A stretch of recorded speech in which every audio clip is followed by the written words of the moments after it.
¿Qué tal amigos y amigas de YouTube? Nuevamente bienvenidos al canal de Dr. Barreto, el Neumocito. El día de hoy hablaremos de un tema nuevamente muy interesante, que es el ejercicio y que ustedes saben es muy importante para mantener nuestro estado de salud. Para esto tengo un estupendo invitado que es un gran amigo mío, un excelente médico, al Dr. Héctor Cristóbal, quien es médico del deporte.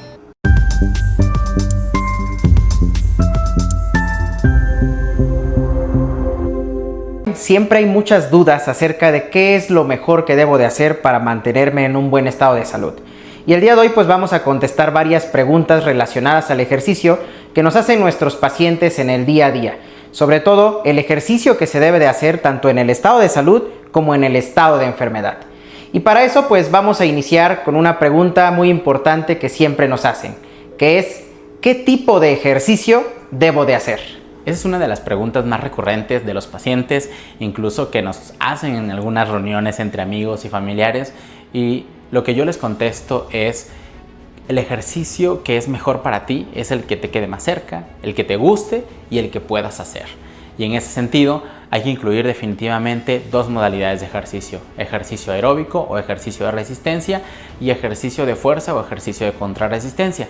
Definitivamente son las dos modalidades de ejercicio que tienen mayores beneficios a la salud, y dentro de estos hay muchos tipos. Puede ser en el ejercicio aeróbico caminar, nadar, hacer zumba, correr o cualquier modalidad que a ustedes les guste y que disfruten sobre todo y que puedan hacer claramente.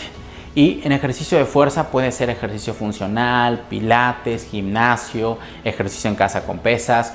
Y por eso, y lo que les digo siempre es que la idea del ejercicio es que sea un ejercicio fácil de hacer y dependerá de sus cualidades físicas, de sus cualidades musculoesqueléticas y también de su estado de salud, el mejor ejercicio para ustedes. Otra pregunta frecuente es ¿cuánto ejercicio debo de hacer y con qué frecuencia? Esa es una pregunta que va a ir encaminada definitivamente al objetivo que tú buscas con el ejercicio. Pero hablando específicamente para fines de salud, dependerá de la población. En pacientes, en niños, por ejemplo, la recomendación es que sean 60 minutos diarios de ejercicio o de actividad física más bien de vigorosa o moderada intensidad. En adultos jóvenes, la recomendación es que sean de 150 a 200 minutos semanas de ejercicio aeróbico de moderada intensidad e incluir 2 días de ejercicio de fuerza o de contrarresistencia. En adultos mayores, por ejemplo, la recomendación es que sean de 150 minutos a la semana e incluir dentro de esos 150 3 días de ejercicio de fuerza o de contrarresistencia. También ahí empiezan ya las recomendaciones de hacer entrenamiento neuromotor. ¿Qué quiere decir esto? Entrenar el equilibrio, la percepción, el balance. Y por otro lado también tenemos grupos especiales como son por ejemplo las mujeres embarazadas.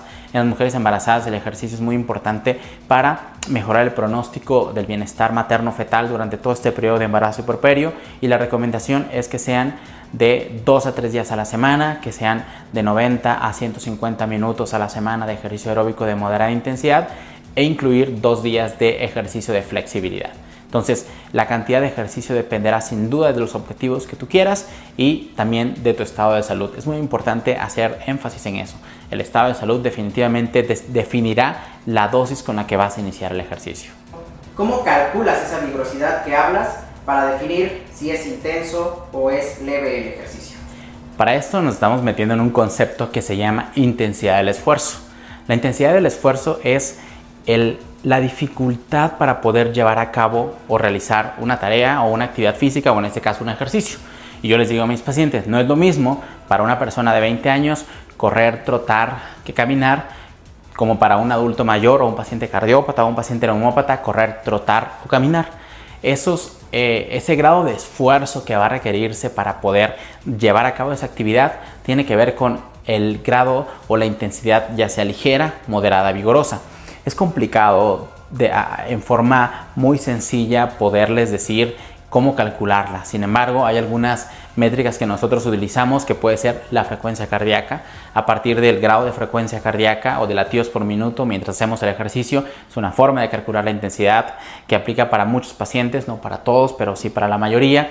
la escala de percepción del esfuerzo, que es una escala donde graduamos el esfuerzo del 0 al 10 y dependiendo cómo percibe el paciente el esfuerzo, el de ejercicio moderado tiene que estar entre 4 y 6 y la escala subjetiva del habla. En la escala subjetiva del habla nosotros le preguntamos al paciente un número determinado de palabras y el paciente puede decir frases cortas de una sola bocanada de aire, pero no poder hablar frases largas. Lo que yo siempre les digo es que digan su nombre completo 2 veces seguidas, de forma que se pueda entender de forma clara, y ya la tercera les va a costar un poquito de trabajo, y ahí es cuando estamos hablando de ejercicio de intensidad moderada. Si el paciente está hablando de esta forma y no puede ni siquiera hilar más de 3 palabras, definitivamente estamos en una intensidad vigorosa. Entonces, eso es para el entrenamiento aeróbico. Para el entrenamiento de fuerza también es otro cantar, que tiene que ver con algo que se llaman repeticiones de reserva o porcentaje de la repetición máxima. Eso definitivamente se tiene que evaluar en cada paciente porque es muy difícil hacer una regla genérica. En el ejercicio de fuerza, la precisión al momento de hacer la prescripción del ejercicio tiene que ser un poquito diferente. Y digamos que a grandes rasgos, así nosotros podemos saber si estamos haciendo un ejercicio ligero, moderado o vigoroso. Que quede claro que la mayor parte de los beneficios del entrenamiento físico los obtenemos en el rango moderado. Definitivamente también algunos pacientes se benefician del entrenamiento de alta intensidad, pero digamos para fines de salud, con que estemos en el rango moderado, sin duda vamos a obtener muchos beneficios. Como todos ustedes saben también, México es uno de los países con mayor índice de obesidad en el mundo. Y esto se debe en gran medida a que tenemos una mala dieta, pero también a que tenemos mucho sedentarismo. Doctor Héctor, ¿cómo es que puedo iniciar a hacer ejercicio si soy sedentario, sin lastimarme? ¿Qué recomendaciones nos das? Bien, mira Omar, para esta pregunta necesitamos recapitular un poquito lo que dice la guía de prescripción del Colegio Americano de Medicina del Deporte. El Colegio Americano de Medicina del Deporte establece lo que se llama evaluación preparticipacional y a partir de eso nos da ciertas recomendaciones para retomar el ejercicio de una forma lo más segura posible, porque al final de cuentas eso es lo que pudiera ser contraproducente de no retomar el ejercicio de forma correcta. Entonces, si una persona no tiene enfermedades diagnosticadas, es sedentario únicamente, puede iniciar sin problema alguno integrando 15 a 20 minutos de ejercicio aeróbico de moderada intensidad de 2 a 3 días a la semana hasta llegar a la meta, que son los 150 a 200 minutos. Si por otro lado yo tengo un paciente que tiene diagnóstico de una enfermedad cardiovascular conocida y quiere empezar a hacer ejercicio, ese paciente debe recibir una evaluación preparticipacional por un profesional calificado para poder hacer ejercicio aún de moderada intensidad y no se diga intensidad vigorosa. Y pacientes, por ejemplo, que tienen enfermedades, tienen una enfermedad diagnosticada y están descompensados, ese paciente lo que necesita van a ser otro tipo de intervenciones antes de pensar en el ejercicio como una intervención terapéutica. Entonces, eso dependerá del tipo de paciente. La recomendación que yo les digo a todos mis pacientes en general cuando vamos a iniciar un programa de ejercicio de entrenamiento, les digo, a ver, ese es un proceso, vamos a ir poco a poco y muchas veces inclusive ni siquiera iniciamos con ejercicio físico, Omar. Lo que hacemos es iniciar con conductas o rompiendo la conducta sedentaria o con conductas físicamente activas. Es decir, tratar de pasar menos tiempo sentados, empezar a llevar nuestro conteo de pasos y tratar de llegar a los 7,000 o 10,000 pasos si es posible, empezar a hacer caminatas cortas de 5 o 10 minutos independientemente de la intensidad. Ya cuando el paciente tiene un poquito más de conocimiento de qué es el ejercicio, de cómo va a empezar la actividad física a funcionar en nuestro cuerpo, entonces iniciamos un programa de entrenamiento, Omar. Entonces, para fines prácticos podemos decir que si queremos iniciar de forma segura, conocer su estado de salud es muy importante y también asegurarnos de que vamos a poder realizar el ejercicio sin tener que sacrificar alguna articulación. Es decir, si estamos lesionados de la rodilla, no es momento de empezar, primero hay que tratar la lesión de la rodilla. Entonces, el conocimiento del estado de salud nos va a definir mucho la manera en que vamos a empezar nuestra nueva vida fitness. Pues bastante interesante, ya bien lo dijo mi amigo Héctor, es muy importante que ustedes lleven una vida fitness para mantenerse saludables. Pero algo que debemos también de resolver en esta entrevista es si es necesario hacer alguna evaluación previa a la realización del ejercicio. Es decir, necesitamos hacernos algún tipo de laboratorios, pruebas de función respiratoria, función cardiovascular o algún estudio que recomiendes para que el ejercicio sea seguro cuando lo hagamos. Fíjate, Omar, que es una pregunta muy importante y debe quedar muy concientizada la población de que si en algún momento nosotros tenemos síntomas de una enfermedad, aunque no sea diagnosticada, palpitaciones, desmayos, dolor torácico, es muy importante hacernos un screening cardiovascular, un tamizaje cardiovascular pensando en una enfermedad cardiovascular. Si nosotros tenemos más de 30 años, tenemos factores de riesgo, tenemos tabaquismo positivo, somos sedentarios, tenemos obesidad, por lo menos una química sanguínea y contactar al médico de primer nivel para ver cómo está nuestra salud en general es muy importante. ¿Quién definitivamente puede iniciar ejercicio sin tener que hacerse alguna prueba médica antes de iniciar? Definitivamente pacientes que tengan IMC normal, pacientes claramente que no tengan molestias musculoesqueléticas y que no tengan síntomas de enfermedades cardiorrespiratorias. Ese tipo de población sin duda puede empezar con ejercicio de moderada intensidad de una forma segura. Por otro lado, si no estamos en ese contexto de paciente, tenemos que acudir a nuestro médico y realizar los estudios pertinentes. Por ejemplo, los pacientes que vemos con enfermedades pulmonares. Si es un paciente que tiene una enfermedad pulmonar y llega conmigo porque quiere hacer ejercicio que alguien le recomendó y viene a consulta, y yo les pregunto cómo va tu tratamiento con el neumólogo, y me dice, no, es que el neumólogo no me ve desde hace 2 años, yo tengo EPOC. Lo primero que yo les digo es que, ¿sabes qué? Necesitamos ver cómo está tu EPOC. Porque si yo te pongo a hacer entrenamiento físico, puedo exacerbar tu EPOC, puedo hacer que haya obstrucción, incluso te puedo poner en riesgo, y eso no está bien. Entonces, si tenemos una enfermedad ya diagnosticada, tenerla bien controlada, asegurarnos de tener el tratamiento médico óptimo para poder iniciar el entrenamiento físico. ¿Cuáles son los beneficios del ejercicio para mi salud? Fíjate que es una pregunta de la que pudiéramos hablar horas y horas acerca de los beneficios. Los vamos a resumir en 4 grandes grupos. Primero, el beneficio cardiopulmonar, definitivamente el mejoramiento de la función pulmonar hasta cierto punto a través del entrenamiento respiratorio, a través del entrenamiento de la musculatura respiratoria más bien, el mejoramiento de la salud cardiovascular, la reducción del riesgo cardiovascular, la reducción de la mortalidad cardiovascular, la reducción del riesgo de tener algún tipo de neoplasia, el control y la reducción de riesgo en enfermedades metabólicas, diabetes, hipertensión, y vamos a tener también otro grupo de beneficios que tienen que ver con los beneficios psicoemocionales, reducción de los síntomas asociados a depresión, ansiedad y menos riesgo de padecer este tipo de enfermedades psiquiátricas. También reducimos la probabilidad de desarrollar enfermedades neurodegenerativas como Alzheimer y Parkinson, sobre todo Alzheimer, donde la reducción es hasta el 60% por una sustancia preciosa que liberamos cuando hacemos ejercicio que se llama BDNF, en la cual en algún momento a lo mejor hablaremos. Y tenemos también el beneficio musculoesquelético. ¿Cuál es ese beneficio? En que si nosotros tenemos una buena salud musculoesquelética, vamos a poder ser funcionales a lo largo de la vida, aún así tengamos 80 años. Entonces, la gama de beneficios asociados al ejercicio o al entrenamiento físico son muy amplias. Insisto, podríamos hablar horas de esto, pero a grandes rasgos podemos resumirla en ese grupo de beneficios. Muchas gracias, amigo. Y bueno, otro de los problemas a los que nos enfrentamos, y eso nos pasa a todos, es que muchas de las veces nos proponemos iniciar con empezar a hacer ejercicio, pero ya cuando lo estamos haciendo a veces nos desmotivamos y a veces abandonamos esto que debería de ayudarnos para mejorar nuestra salud. ¿Tú qué recomiendas para mantener esa motivación? ¿Cómo le haces para mantenerte motivado y siempre estar haciendo ejercicio? Omar, esa es una pregunta que no es difícil de responder, pero es muy difícil hacer que el paciente lo pueda incluir en su vida, ¿no? ¿Cómo le hacemos nosotros, la gente que nos hemos mantenido activas durante muchos años? En primer lugar, recordar que el ejercicio no es una intervención en una parte de la vida, sino más bien es un estilo de vida. O sea, incluir al estilo de vida, yo les digo a mis pacientes, ¿cuántas veces al día te lavas los dientes? No, pues 3. ¿Y por qué te lavas los dientes? No, pues para no tener caries y tener una buena higiene dental. Les digo, entonces el ejercicio es lo mismo. Tenemos que hacernos conscientes de que si no hacemos ejercicio, nuestra salud se está deteriorando, así como nuestra salud de los dientes se deteriora si no nos lavamos los dientes.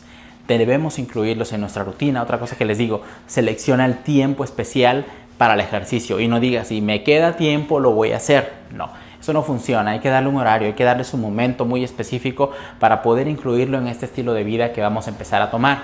Y por otro lado, así, súper importante, elijan un ejercicio que les guste. elijan una actividad física que disfruten como casi nada, y eso les va a asegurar que con el paso del tiempo lo van a poder seguir haciendo. Al latino en general y al mexicano, una de las modalidades de ejercicio que más nos gustan y que más adherencia tienen reportada son los ejercicios grupales, los grupos de la tercera edad, los grupos de Zumba, los grupos de Jumping Fitness, los que quieran. Cualquier grupo en general, los grupos de spinning, tienen muy buena adherencia a largo plazo. Entonces, si en algún momento nos cuesta trabajo motivarnos solitos, incluirnos en una clase, de la que sea, créanme que va a ser, por lo pronto, una estrategia muy eficiente para poder mantenernos físicamente activos. Pues bastante padre todo lo que nos ha comentado el doctor Héctor. Todo lo que hemos estado hablando ha sido en relación al estado de salud, ¿no? ¿Qué beneficios nos trae cuando estamos sanos para prevenir enfermedades? Pero una de las preguntas que también nos hacen todas las personas es si pueden o no hacer ejercicio cuando están enfermos. A mí me pasa mucho con mis pacientes que tienen enfermedades respiratorias, asma, EPOC, fibrosis pulmonar, que una de las recomendaciones que les damos es la rehabilitación, ¿no? Y no solo rehabilitación respiratoria, sino rehabilitación cardiovascular, rehabilitación física. El mantenerlos en movimiento nos ayuda y nos trae muchos beneficios. Pero desde tu punto de vista, Héctor, ¿qué nos puedes decir acerca de si se puede o no se puede hacer ejercicio y cómo deberíamos de hacerlo cuando tenemos alguna enfermedad o incluso cuando estamos después de una cirugía o durante el embarazo? ¿Cuáles serían tus recomendaciones?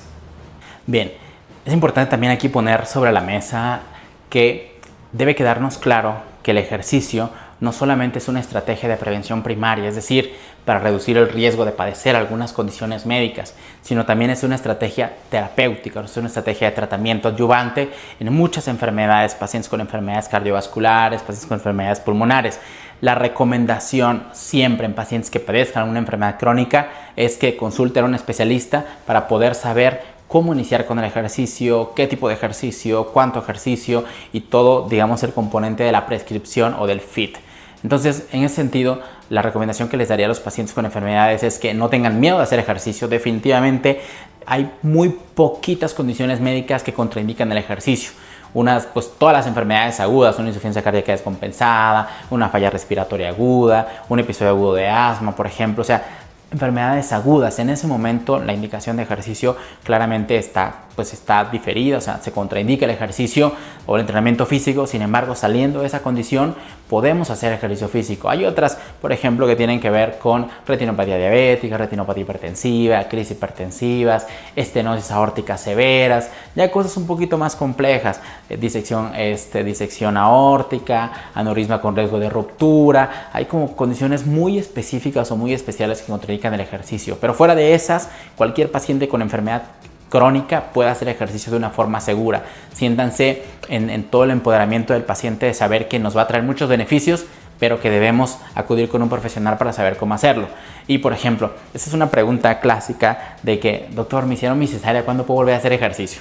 La recomendación es muy sencilla. Cirugía abdominal no complicada, se recomienda después de 12 semanas ya empezar el entrenamiento en forma. A partir de las primeras 4 semanas pueden empezar con ejercicio aeróbico, por ejemplo en bicicleta, ejercicio aeróbico que no comprometa la cavidad abdominal, ejercicios hipopresivos en las primeras fases del postquirúrgico también les ayuda mucho a acelerar el proceso de cicatrización.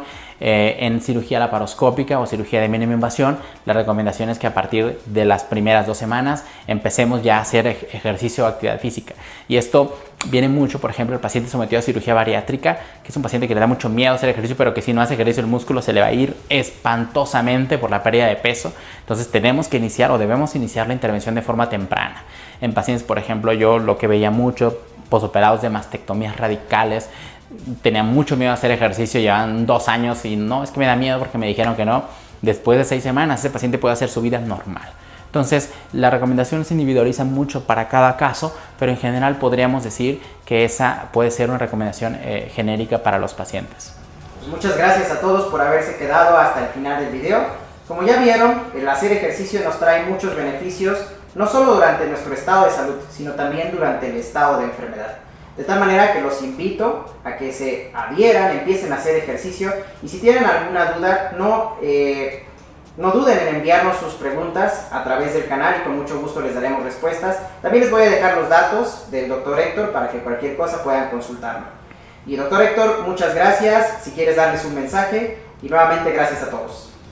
Omar, gracias a ti por la invitación y gracias a tus seguidores por estar al pendiente de esta entrevista. Ojalá que lo que hayamos platicado hoy pueda motivarlos, quitarles el miedo de tener una vida físicamente activa y sobre todo hacernos conciencia de la importancia que tiene el ejercicio físico en nuestras vidas o que debería tener.